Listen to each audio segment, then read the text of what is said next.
ચાલીને આવો અને મીઠાઈ લો. વાર્તામાં યુવાને સાંભળ્યું કે ભગવાન દરેકને રોટલી આપે છે. યુવાનને આ વિચાર ગમ્યો. તેણે કામ કરવા જવાનું બંધ કરી દીધું. જો કોઈ પૂછતું તો તે જવાબ આપતો, જ્યારે ભગવાન રોટલી આપવાના હોય તો હું શા માટે મહેનત કરું? એક જ્ઞાની માણસ ત્યાંથી પસાર થયો. તેણે ભ્રમિત છોકરાની હાલત જોઈ અને બીજા દિવસે સવારે તેને પ્રેમથી પોતાની પાસે બોલાવ્યો અને તેને ભેટ આપવા કહ્યું. કે યુવાન ભાવુક થઈ ગયો. તે ત્યાં પહોંચ્યો. જ્ઞાની માણસે પૂછ્યું, તું કેવી રીતે આવ્યો? તેણે જવાબ આપ્યો, ચાલીને.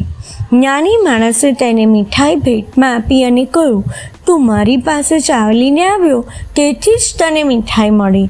ભગવાન રોટલી આપે છે, પણ તેને આપે છે જે કમાય છે અને તેના હાથ અને પગના પ્રયત્નથી મેળવે છે.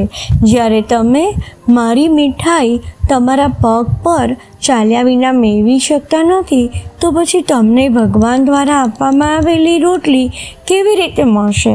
મહાન પુરુષો આ પલાયનવાદી વલણથી પોતાનો સમય અને સમાજ ચલાવી રહ્યા છે અને જીવનના દરેક ક્ષેત્રમાં ધર્મના વિકાસને જ આરાધના અને ઉપાસના સમજી રહ્યા છે.